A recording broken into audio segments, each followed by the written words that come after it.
That's it. That's it. Robin, OK, here's why I'm so excited you're over and looking so well. It's because I know you recently you had a bit of a health scare. Yes, it was. I had a heart surgery thing, like it was Tony O'Lan, that heart thing. I was doing it on tour, and all of a sudden I started going, I'm really kind of running down here.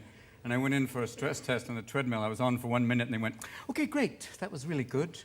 I think we're going to have to do an angiogram, which is where they put a camera.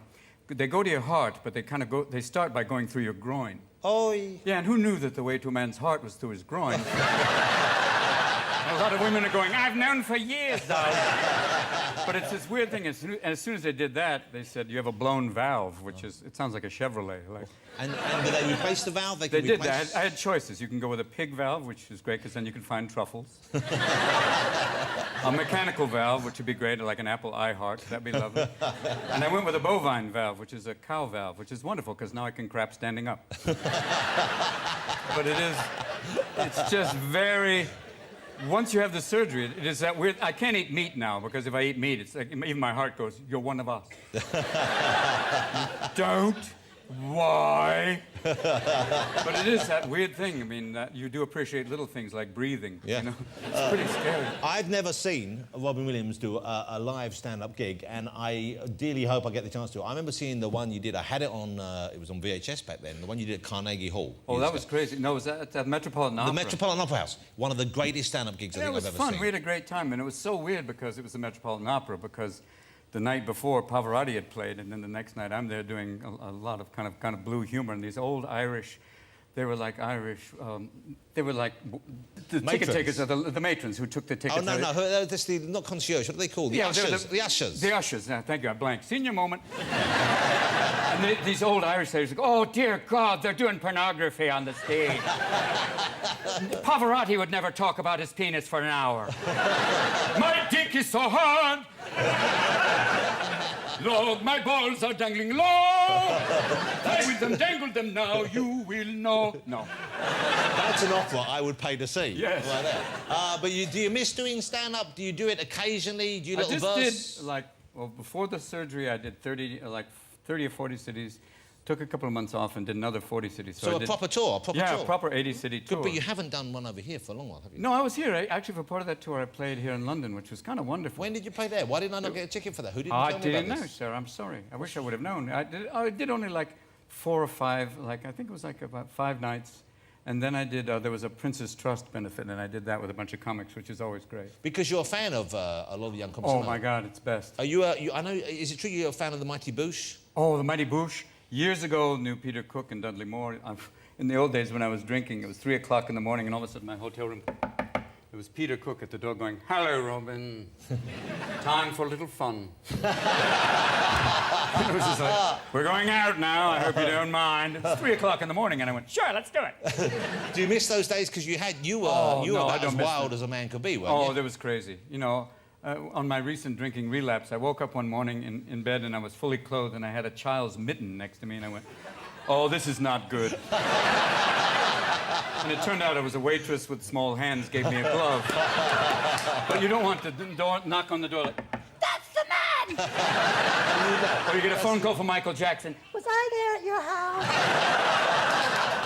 No, I think those are the scary things. You know, and when you drink, you have this thing called blackouts. Yeah. And they're not really blackouts. It's more like sleepwalking with activities, you know? So you're still going, you just don't I think it's your brain going, listen, you're about to have sex with a goat. I'm going now.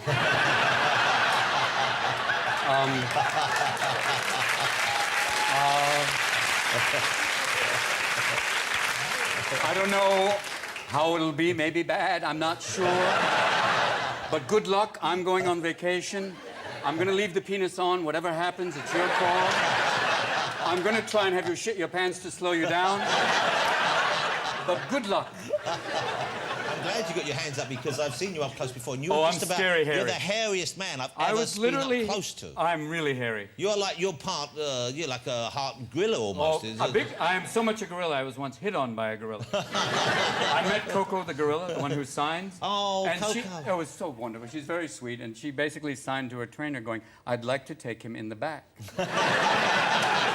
And the trainer said this. He went, if she takes you back there, I can't help you. No, let's go in the back now. I'd like to talk to you. No, Koko, no play now.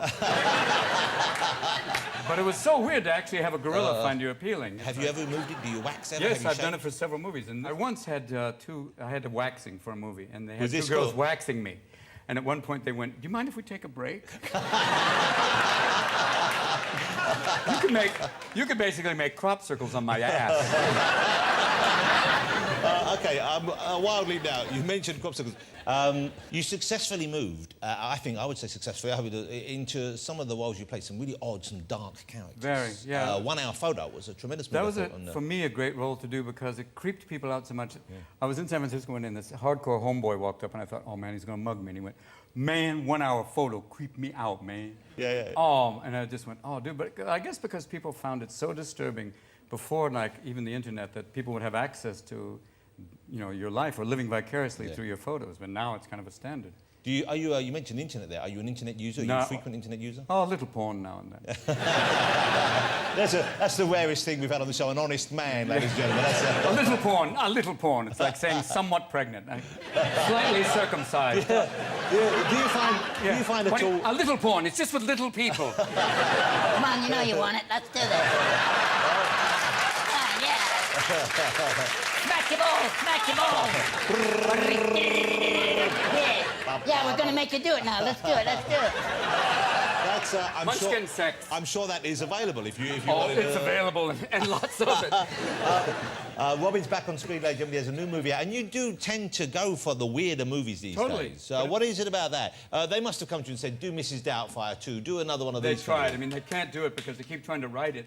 And at the end of the first one, she revealed her identity. It makes it really hard to go, and now that people know who you are, let's try it again. Yeah, because there isn't the reason for doing it, I guess. Yeah. But, and if you can't do it as good or not better than the first one, don't go near. Because it's a tremendous film. What a great movie. It really stands the test of time as well. Yeah, it was fun. I mean, I remember the makeup was pretty... We had to do all these makeup tests. Initially, she sounded more like Margaret Thatcher, which can be quite frightening, as you know. And then I had to kind of soften her up, and she eventually... I took a Scottish director I'd worked with and this English costume designer who was kind of breathy, and I made her a little bit softer. Yeah. Oh, she's a sweet, wonderful woman. Yeah, gentle. People love her. Yeah. Her as well as you doing her. Yeah, I mean, I walked into a sex shop when I was dressed as her in San Francisco, picked up this huge double-headed dildo and went, do you have anything larger? Do you have the mambo snake? It's one of those things they use the riot police use. Yeah, what is it? It's like a truncheon with balls, really. We thought we'd play a little game with Robin because you can see he's nothing if not energetic, and he's got so many ideas. So we came up with something which we thought we'd like. I hope you enjoy this. It's called the Robin Williams Random Character Generator. We've just done this week. Bring it in, and we have a little sting for us. So let's play. I'm going to try and play for the first and perhaps only time the Robin Williams Random Character Generator. The Robin Williams Random Character Generator. Okay, I'm going to spin these three, and we're going to see if you can... We'll see which characters we want to put in this sitcom we're never going to make. What we're looking for, then, is an arrogant, aristocratic Alsatian. That's a tough one to start with. I'm not going to lick my own ass. I will go outside. Thank you! That was fabulous already. OK, let's do another. We've got an angry, singing masseur. I'm about to give you a happy ending now. No way! I'm going to put my finger down there. No, I'm not gay. Finger in the bum. Don't make me say it. Do it. Thank you. OK. One more. Let's do one more. Here we go. I could do this all night with it while I'm not doing the work. OK, now we had that one. Let's have the patronising... We've had it. Patronising Italian kids' TV presenter. Hello, welcome to Piccolo Moments. Come on out here if you can, little ones. We're now going to ask you a question. Are you going to answer for me? You are not... Thank you. Robin Williams, ladies and gentlemen. Robin Williams. Robin, thank you for coming over. Robin Williams. The one, the only. Great to see you. Robin